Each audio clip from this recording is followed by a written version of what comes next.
Sorry again for the delay and all the technical problems. Maybe Annette told you already, I'm a documentary filmmaker by profession, and I was trained as a documentary filmmaker, and this is in fact the practice that underlies all that I'm doing.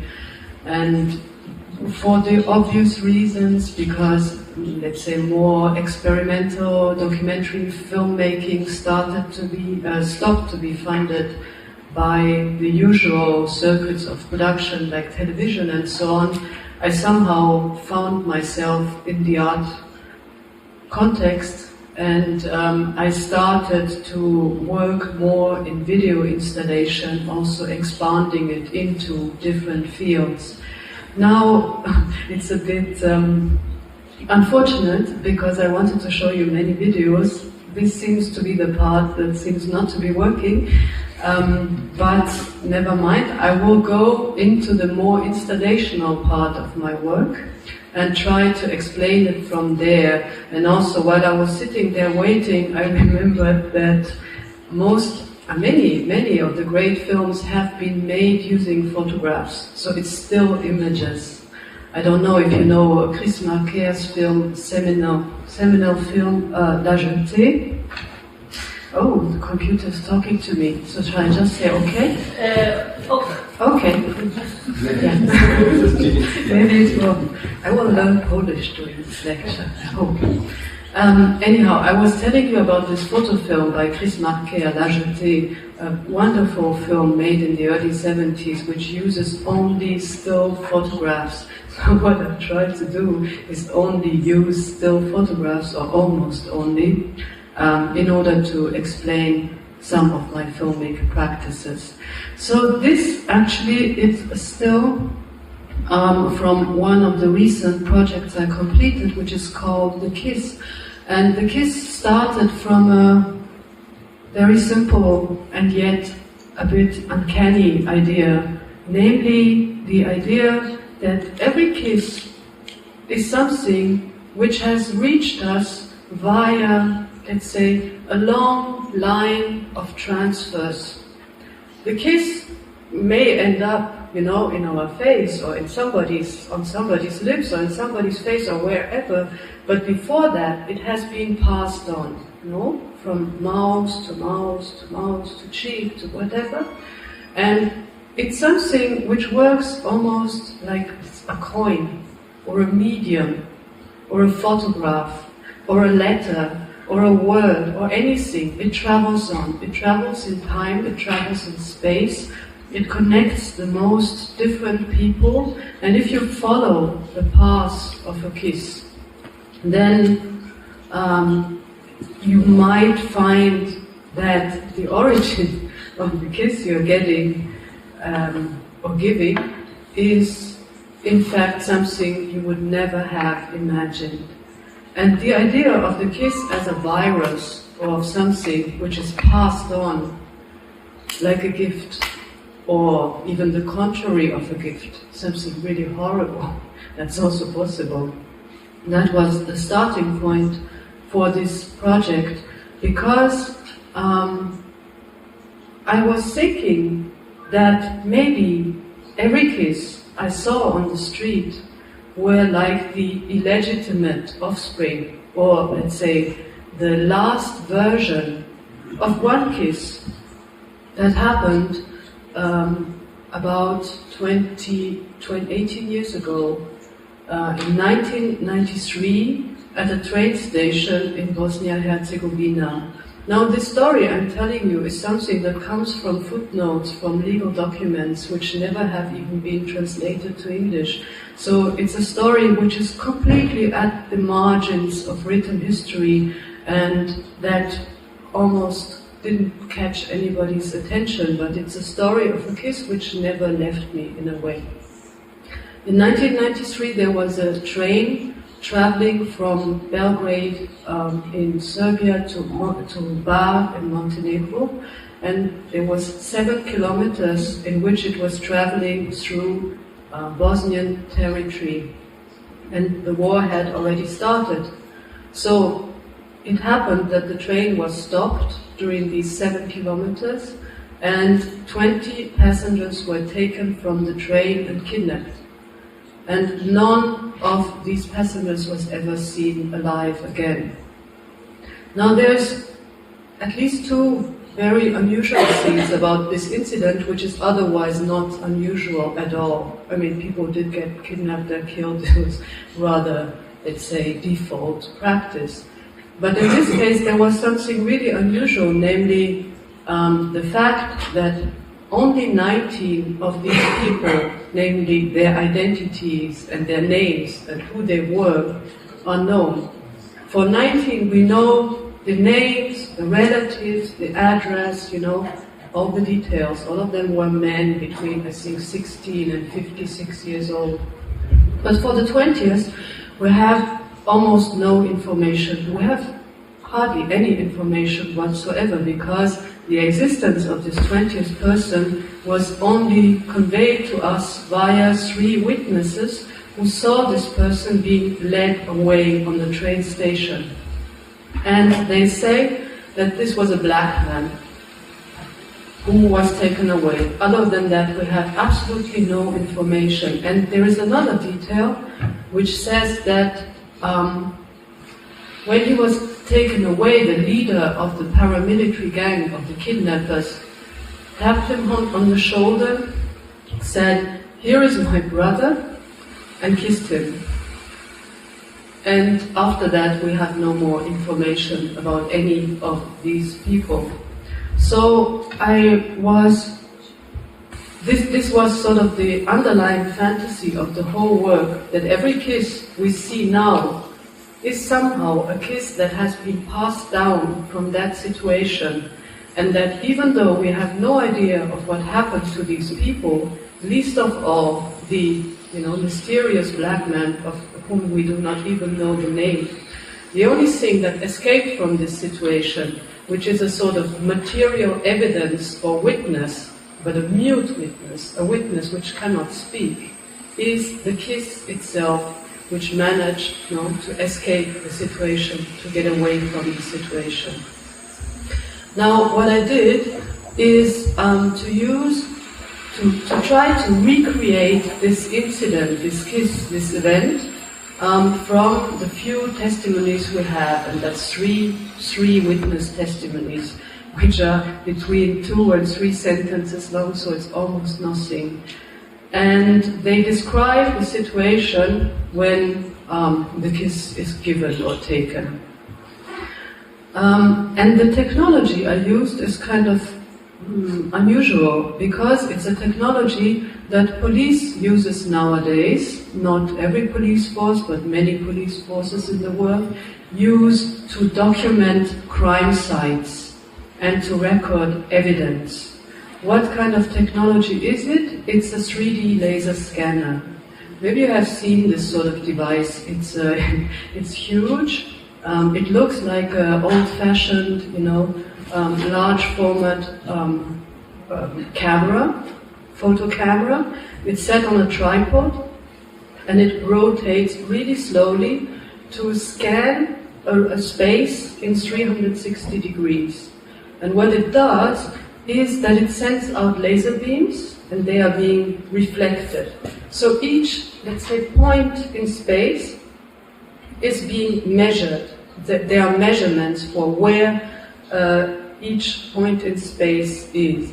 And thus the space gets scanned, and you can of course set the resolution and all of that, but what you get essentially is a 3D point cloud of a space in which every element is measured and fixed. So you have a sort of a 3D representation of a space.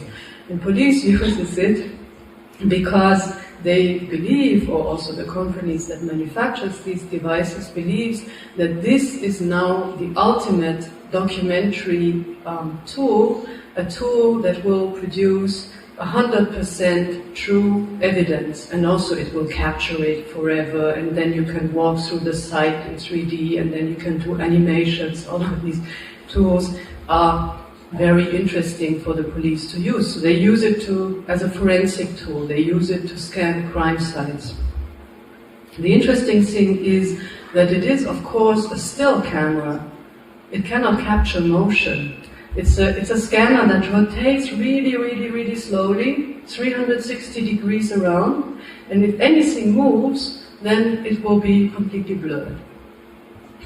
Which means that you can document anything but a crime with this device. It really works like this ancient still photography, meaning that if anything moves, then it will be blurred.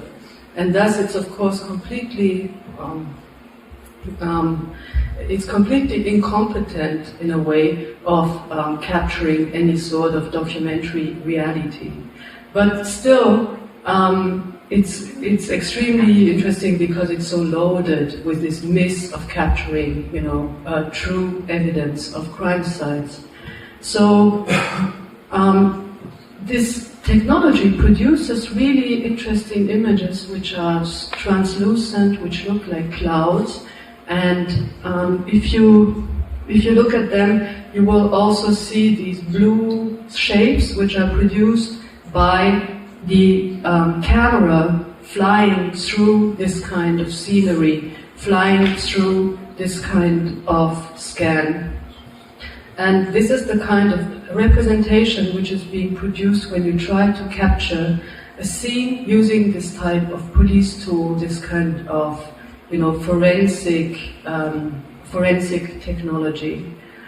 There is one other thing which is really interesting in this technology. It's called the 3D technology, but obviously it's a 2.5D technology, meaning that if you want to capture something really in 3D, then you have to film it or scan it from every direction. Now, police usually doesn't have 3 scanners, they have 1, meaning that they cannot capture the back of the shapes. So what they actually get is a hollow surface which has no back. And in the animation you can fly around to the back and see that there is a hollow shell, there is nothing inside. And what becomes visible on the back of this surface is actually the missing of data and the missing of information and the lack of information. It's the space, where an object covers the view. It's a space which is shadowed or which is cut or which is incomplete, so to speak. And this was also a very important reason why I thought that this technology is extremely, even though it does obviously not capture reality or documentary truth or evidence, what it does capture indeed and strikingly is the missing itself. It's the missing of the information. It's the missing of the part of the body. It's also the missing, in this story specifically, of the people themselves. So the missing people are captured using a technology in which you can really see, unlike in a 2D photograph, you can fly around and see, we have no information for this part. We have no information for the back. We don't know what's going on there, in fact. But in a 2D photograph, that would be covered. Whereas in this type of 3D representation, all the lacks and all the, let's say, gaps within representation become gapingly apparent.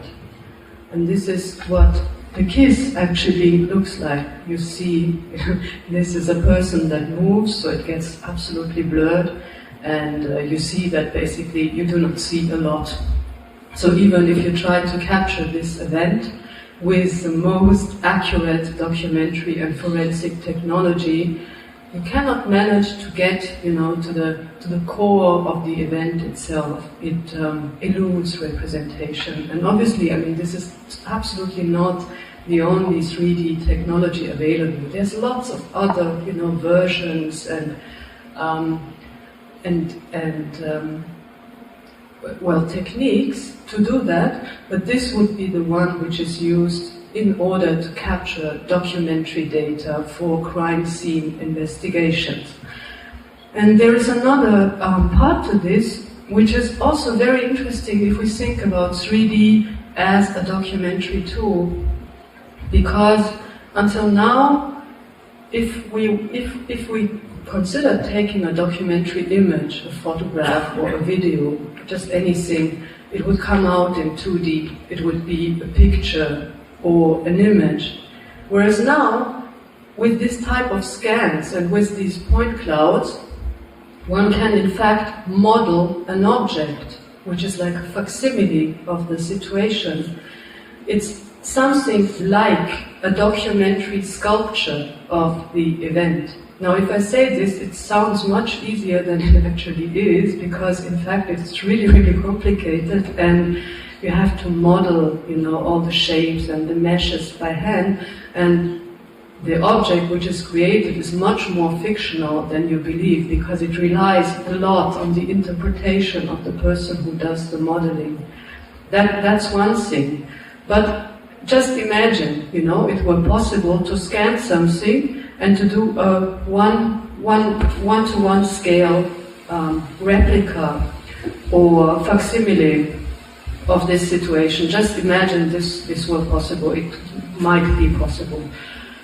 Then still you would have a lot of white shadows in this sculpture, which is all the parts which have been covered, Just like in the point cloud animation which I showed you before, the same appears in 3D. You have these shadows which are in effect blanks. You have persons which are hollowed out. The whole back, of these persons is just like an empty shell. There is no body. There's just a surface. And of course, anything that is moving becomes an abstract blur. It becomes just a line in space, which shows movement, but nothing else. And this is, in fact, a 3D scan I did, in fact, produce from this situation, which shows the movement produced by the kiss, which becomes just like an abstract wave in space, and the witnesses looking on, which are hollowed out. If I was to show you the video, you would see that the music comes from this very famous old Japanese film. Do we have a sound feedback? There's a sound of the sea and of wind and waves. Is it from my microphone? Okay. No, I think it's from Sebastian Wiener. Okay. Okay, so the music comes from this very famous old Japanese film called Rashomon by Kurosawa Akira, which also talks about the story of a crime committed in 11th century Japan in a forest, and several witnesses are talking about it without and giving completely different and divergent informations, which is actually interesting because this film, I'm sure you all have heard about it, has become so paradigmatic in its treatment of witnesses and documentary information that a legal term has been invented, which is called the Rashomon effect, which deals with the phenomenon that witnesses will say different things in court, which they usually do. Some installation shots from when that installation, the kiss, was shown. Okay, now it becomes a bit more difficult. Let me just try to, I will briefly talk about that. I wanted to show you the video, it would have been much clearer, but maybe I will talk about it just in order to introduce something else. This is a video I did in 2004, which is called November, and it deals with two different sets of images, one of them being images from the first Super 8 film I ever made. When I was 17, with a group of girls, we stole some Super 8 spools and we made a Super 8 film in which there would be three girls trying to beat up as many male persons as they could get hold of, and that was the film. There was nothing more to it. And the main character of the film actually was killed 15 years later in Turkey. She had joined the PKK, which is the underground militant organization by Kurdish separatists in Turkey. She had joined their women's army, and her unit got trapped in a firefight, and she was taken prisoner, and apparently she was executed after having been taken prisoner. So in that sense, this is another case of a missing person. And what was interesting for me in that film, and that whole investigation, was not who she was, not why she went underground, or what her psychological motivation was, but mainly in trying to talk about images of heroes, especially female heroines, and martyr. What is the connection between, popular culture images of heroes, of heroines, and martyrs, and this kind of imagery here, which is very, let's say, stereotypical depiction of how a hero or a heroine could look like. And in this film, I was talking a lot about traveling images, about images which, like the kiss I told you before, are sort of passed on from hand to hand, images in this case of my friend as a hero, as a poster girl, as a motorcycle girl, as a, exploitation film, martial arts film heroine. All these kind of different images were compared to each other and in a way analyzed or described, described as traveling images, as images which, underwent a lot of different migrations before they never stopped to travel. I continued this investigation with some sort of sequel which continued this idea of the traveling image, because after I had talked so much about images of this girl who was called Andrea Wolf, I realized that there was, or must be at this point, another image subtitled Andrea, which would show something entirely different. Namely, it would show myself, age 21, tied up in what is called Japanese rope bondage, which, as you surely all know, is some sort of subgenre of Japanese pornography, in a, let's say, rather unclosed situation. And this would be me, tied up, and it would have the caption, Andrea. How did I know? Well, why did this picture exist in the first place?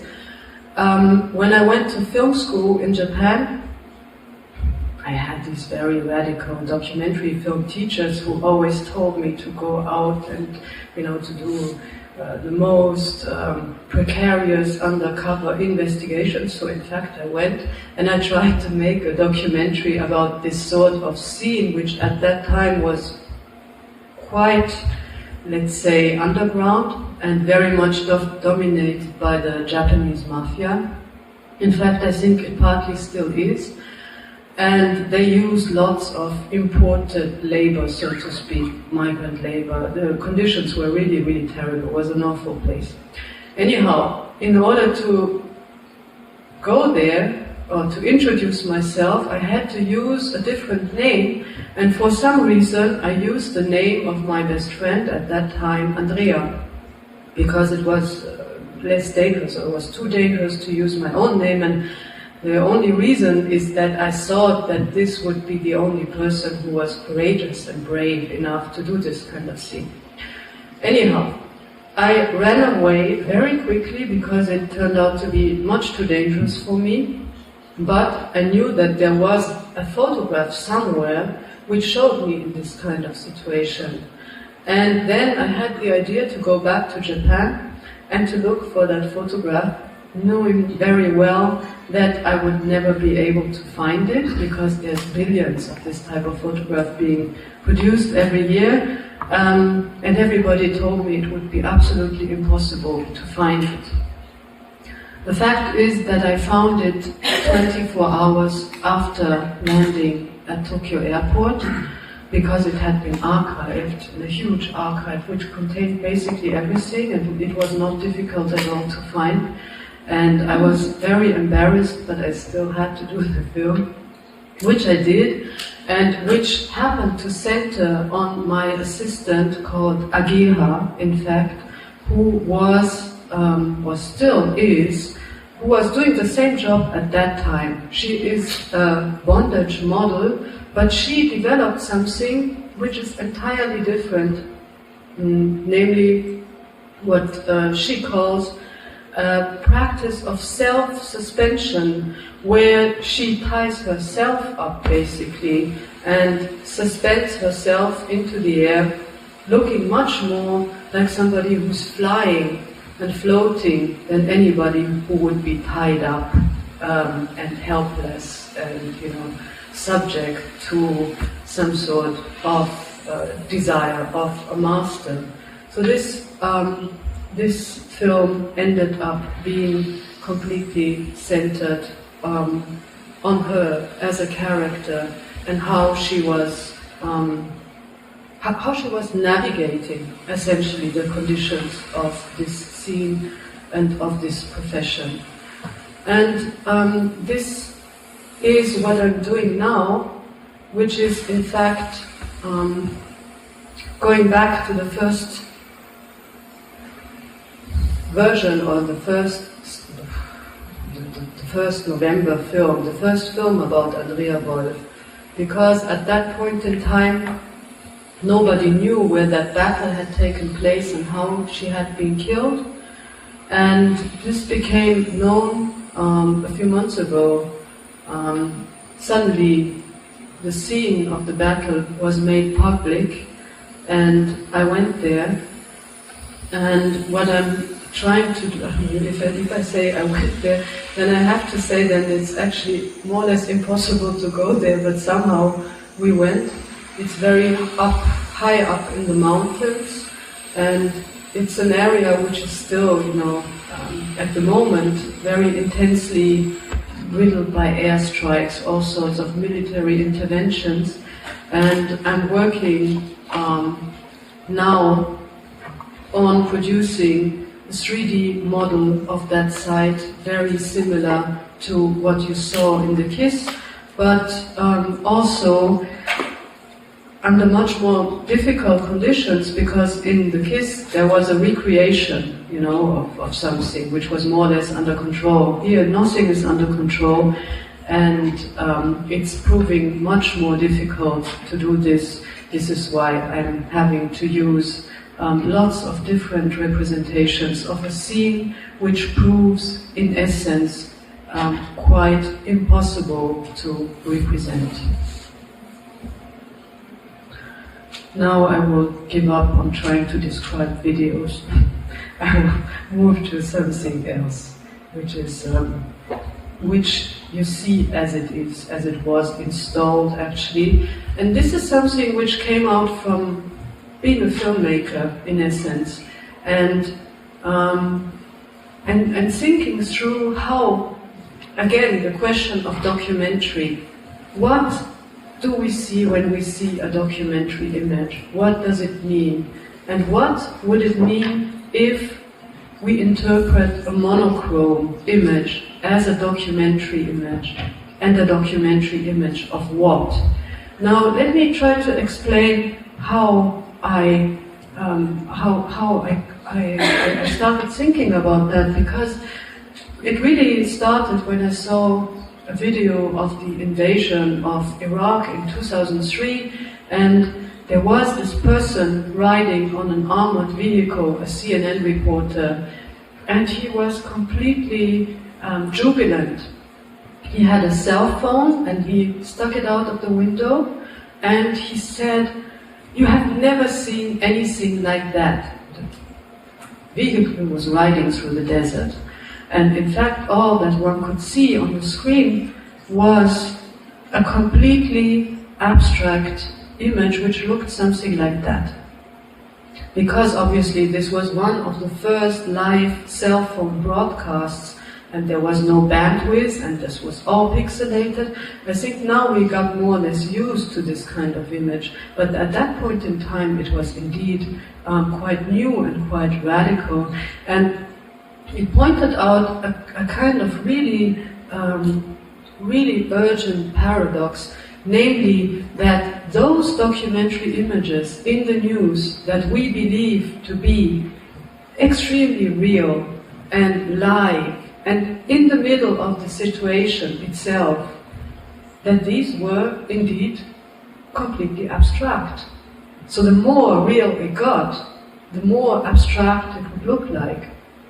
And this kind of relation between abstraction and the documentary started fascinating me. How come that abstraction has become the most real or truthful or authentic looking representation of documentary reality? And this is also what I found, which looks more or less like the picture that was seen on CNN, which is actually, of course, a camouflage pattern, and it is the camouflage pattern of the US Marine Corps, which is also pixelated, and of course they use it to blend into an environment which is already being seen by video technology. So they do not try to look like a tree or rock or a desert, but they try to look like a video image. They try to look like a pixelated video image, because this is a way to blend into reality. Adapting to reality means to become a video image. And this is the origin of this work here, which is called Red Alert, in which I tried again to think through the relation of the documentary and abstraction. Red Alert, these are 3 Apple Cinema screens, 30-inch, hung vertically next to each other. Now, I refer to them as a translation, a new media translation of this seminal work from 1921 by Alexander Rodchenko, which is called Pure Red Color, Pure Yellow Color, Pure Blue Color. And with this work he wrote that he had taken painting to its conclusion, to its end. It didn't go any further than that. This was the end of what he thought that painting was. The primary colors, a representation of primary colors. And my idea was that at this point in time, and we're talking about 2007, there is only one primary color, which comes up now. This is the color scale that existed at this time, made by the US Homeland Security Office, which showed the color code for the threat level from terrorist attacks. So you see low is green, there's a low risk of terrorist attacks, and this color here is severe, which means that there would be a severe risk of terrorist attacks. In 2007, the set or the official threat level was at severe for 10 months throughout the whole year, meaning that it was almost always at this level. So the idea was that at this time there would be only one primary color, namely this red, that the 3 primary colors had been replaced by this one primary color of fear, if you like, and also of the intensity of fear, and also of a kind of addiction to fear, if you like. And that every documentary image that we were seeing, every news image, was sort of this red was invisibly underlying any sort of documentary image we saw, even if we didn't notice it. It was like a sort of filter through which we were seeing our reality, and it had become so normal that we couldn't see it anymore. This monochrome red in which something had come to its end, also a moving image had come to its end and had been frozen and paralyzed in fear. This was kind of the idea, and I tried to convey with Red Alert, but it got completely out of control, and then I started liking it much more. Because when it was first shown, there was absolutely no explanation whatsoever going with it, which is fine, which led to the fact that many visitors really didn't know what to do with this work. Perfectly understandable. There is nothing to do. So many of the visitors tried to look behind screens and to see whether there was anything behind those screens. And this gesture was picked up by one press photographer who captioned it and wrote something like, "Is there anything behind it?" And this picture became, I don't know, the picture of the day of the German press agency, and from there it went into the world, and it became viral for a day, of course, which led to a whole range of people repeating this gesture in front of the artwork, and it became a very popular photo opportunity. And people would do just anything in front of these screens, especially looking behind it and seeing whether there was anything else which they had missed when they looked behind that work. So what I did is I went online, and there were literally at least at that time 100 of these amateur photographs. And also by now people have done paintings on different sorts of versions of it. And I collected these photos and recombined them into an animation where actually all these different movements would start to sort of morph into one continuous movement, so that this frozen monochrome, which talked about paralysis and fear and being paralyzed, that this started moving again. But it was not my work anymore, but it had been processed through the points of view of at least 100 different photographers who had taken this picture just as if I had taken, just like I had taken their picture, to recombine it into this sort of animation. This was Red Alert 2. Maybe I will briefly talk about that. It's also not a film work, but also derives from this ongoing fascination with traveling images, and especially their condition online, their digital existence, their digital forms of existence. Now, what is this? It's one example from a series I did, which is called The War According to eBay. Just trying to see.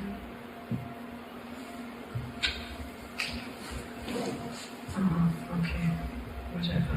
Okay. No, it's not that. Okay. So you see, it's just abstract dots and shapes on a white background. So what is it? On eBay, there is a quite large market for amateur photographs, historical amateur photographs of World War II. And this is due to the fact that all these, private photo albums and photo archives of the generation who actually took the pictures is now being dissolved, is being thrown out, is being kicked out in the streets, or, taken to second-hand dealers. And this leads to the fact that there is a market which has developed for this kind of photographs. And of course, as things go, the more, let's say, dramatic and also cruel and violent the things depicted in the picture are, the more the price will go up for the pictures. So what I did is to collect lots of these pictures, but to focus only on one aspect of them, namely the copyright watermarks on these images. And there's two reasons why people would put copyright watermarks on them. One of them being that they want to prohibit copy and paste. So they want to put something on the picture so that it will become useless for people who don't buy it. You have to buy it. It's property. It's private property. You cannot simply download it or copy and paste it. The other reason is that, of course, on eBay, the use of Nazi symbols, for example, but also the depiction of graphic violence is prohibited. So very often these signs will also cover scenes which are extremely violent or should not be seen. And maybe I can find this. What I did is to produce a series of these very minimalist and abstract looking light boxes. Here, I hope it will come up now. Yes, and now here. Yeah, like this. Which show nothing but the copyright signs on them. These would be some of the originals from which I have taken the copyright signs. And the captions would give the exact, eBay details, meaning that the content will be described quite in detail on eBay. So in a way, from the name, you can see what you cannot see on the picture, because I removed the photographic information to leave only the copyright signs for them.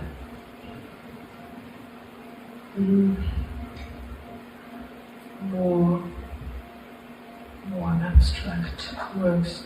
Yes, this is also kind of similar to this one, to this work, which also deals with the idea of abstraction, and also deals with the historical period of World War II, and the idea that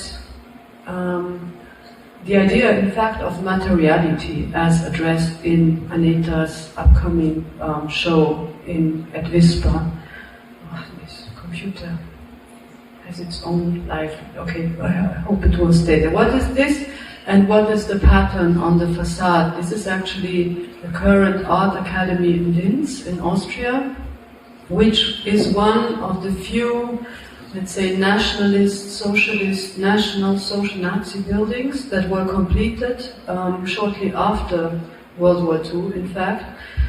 You might all know that there were, grandiose plans to redevelop Linz as a sort of Nazi cultural capital of Europe, including museums and operas and whatnot, and there were lots of paintings stolen all over Europe to go into these museums. But because of the war, very few of those buildings were actually completed, and this building, which happened to be a tax office, in fact, and which is set on Main Square in Linz, is actually one of the few buildings that were completed, because it was built right after the annexion, or this very voluntary annexion of Austria. So what is the pattern on the building? The whole project starts from one idea, which is very simple, and which starts from the fact that when I started to ask very simple questions about this building, nobody had an answer. And the questions were like, who built this building? I mean, who were the workers who built this building? Nobody knew that. What were the materials with which the building was built? Nobody knew this. What are these stones here? Very, very simple questions. Which people lived here? One of the reasons why nobody knew it was that it had been planned more or less from Berlin, and most of the historical documents were in Berlin, and nobody had ever looked at them before. But on the other hand, it really gave me the idea that one had to uncover the stones themselves, to let them talk, to let them talk, tell the story of their own construction.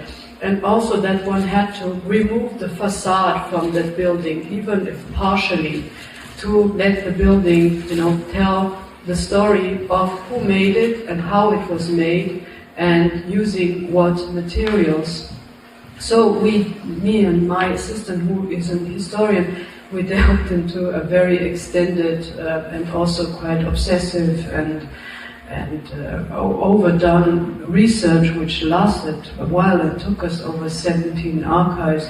Anyhow, we came up with this diagram of movements, of materials and people who contributed to the building, who, on the contrary, were expelled because of the building, who were driven away, sometimes killed or driven into exile.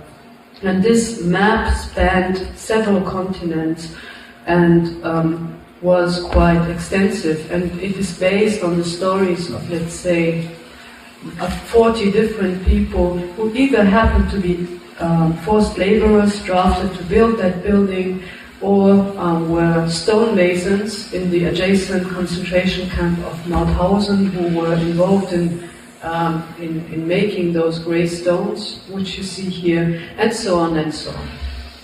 And this pattern was further abstracted and then developed into this kind of, let's call it a plan or a map, which was then inscribed into the facade. And in the basement of building, we put 5 double-channel video installations, which would give them precise information about those routes which had been, let's say, put or sculpted into the building. And these were, let's say, the time-based versions of the pattern, which could be seen on the facade itself. There was one very, very uncanny detail which emerged during that research, and which actually I think about in every art academy I enter, because this is now an art academy, of course, and it turned out during that research that the radiators from the concentration camp in Mauthausen had been deinstalled after the war because there was a shortage of everything. So they were brought to the building, and they still are inside the building. And of course there were not a lot of places where there was any heating in Mauthausen. There was of course no heating in the prisoners' barracks and so on, but one of the few places where there was a heating was actually in the prisoners' brothel. So every time I think about this, every time I enter a new art academy, I'm sort of looking at the infrastructure in order to see where that could come from.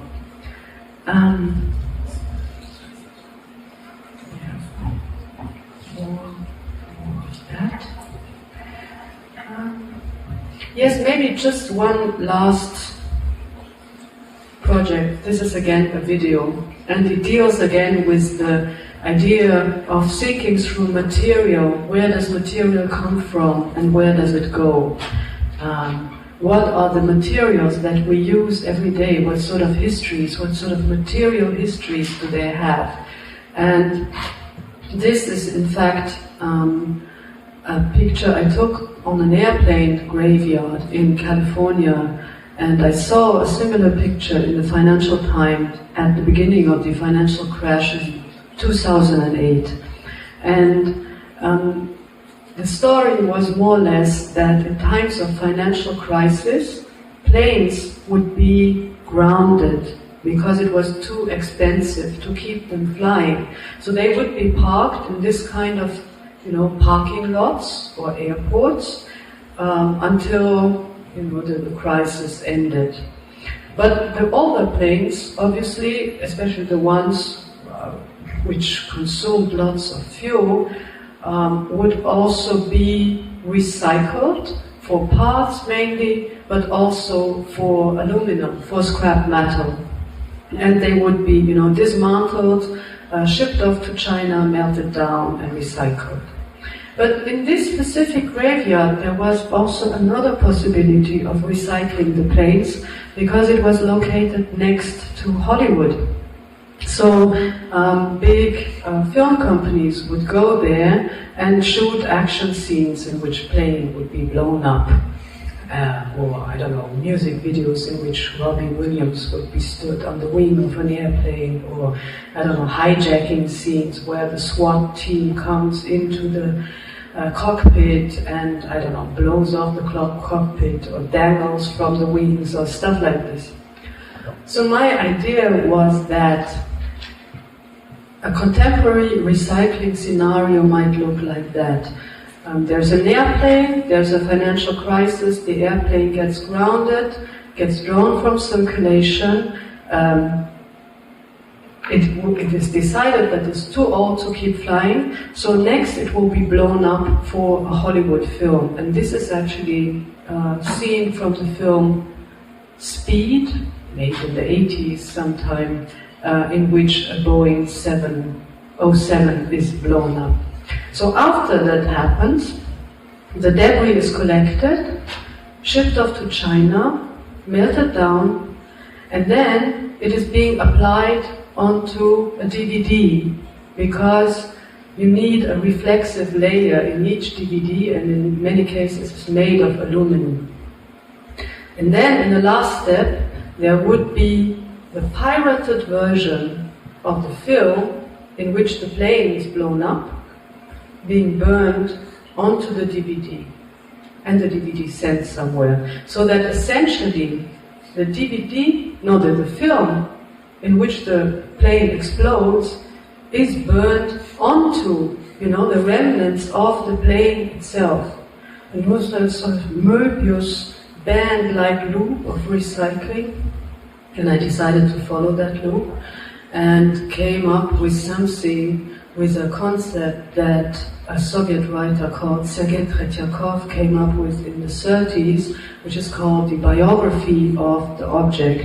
And at that point he argued that one shouldn't focus on individual subjects, on psychologies, on heroes, that all of this was completely boring in relation to the stories of objects which were manufactured on conveyor belts, thus articulating and combining many, many different histories, like nodes through which energy flowed. I'm now embellishing the story. This is not what Tretyakov wrote. This is what I now invented, what he could have written. And decided to follow the story of some of the airplanes, and this is the last thing I'm going to say now. One of the stories which do not go into the film, this is one of the planes which ended as scrap on this airplane graveyard, a Boeing 707, which was made in the 70s and immediately after bought by Ethiopian Airlines. Very soon after it was bought, it got hijacked by some Ethiopian separatists, actually Eritrean separatists, including a girl called Marta Mebratu. And a firefight took place in the skies because there were sky marshals on board, which were armed. So you had on the one hand the hijackers, on the other hand the sky marshals, and they were shooting at each other in full flight across a party of 14 British bird watchers who had boarded also the plane for certain reasons, and an American college professor called Roderick Hilsinger. And Roderick Hilsinger later on told the story for a US magazine. So what happened, in fact, is that at one point one of the hijackers pulled the pin from a hand grenade and threw it. It fell onto Roderick Hilsinger's lap, and he just threw it somewhere else, where it exploded. actually, but didn't cause enough damage to cause the crane to crash. It actually managed to land somewhere safely. And this is the rendition of this story in this magazine, which is, of course, framed by 60s advertisement for margarines and Catholic dictionaries, while Mr. Hilsinger explains how he was trained to deal with that grenade. He said, I had no specific grenade instruction in the Navy, like anyone who grew up. He got his basic training in disposing of hand grenades through all those great Z war movies. I saw just enough John Wayne movies to know you just can't sit there and look at it. So he got his training, obviously, from John Wayne, who coincidentally died, it is said, of the effects of this nuclear bomb here, because he starred in this movie, which is repeatedly being called the worst movie of all times, where he's playing Genghis Khan. And not only him, but also the main actress, as well as the director, died because they were said to have been affected by the nuclear bomb test, which took place at the same time in the Nevada desert. And for some reason, this specific bomb was called Dirty Harry. But the reason why I'm telling you all of this is not because of John Wayne, but because of this person here called Howard Hughes. And you might have heard of him. There also was a Hollywood film recently extolling his life and his biography. He was a film director and a film producer, but he also was an airplane fanatic. He was a pilot. I think he crashed several times himself. But in his later life, he also became, airplane engineer, airplane developer. He had several companies who developed airplane technology. And to come back to that story of the Boeing 707, it was Howard Hughes who bought that Boeing that got hijacked in Ethiopia by Martha Mebrato and her gang of separatists. And Howard Hughes redeveloped it into this unit, which is called an airborne infrared measurement system, again something like a flying scanner, if you wish, and which was designed for electronic target recognition. Now to us it looks completely obvious, but this is the kind of imagery, of aerial imagery that was developed, and that was sometime in the very early 80s, so you can really look at the prototypes of the sort of imagery that we got used to in recent times. And Howard Hawks actually developed these planes, or redeveloped it. He transformed it into a camera, which included this flying eye, which would scan and record the territory under it. And Howard Hughes also gave the plane a new name and called it Embraceable Annie.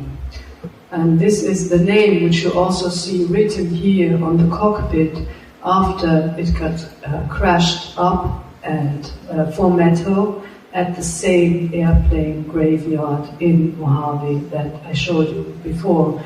And this is what sparked the fantasy of the DVD and this eternal feedback loop of aluminum in this site. I think I'll stop here. Thank you for your attention.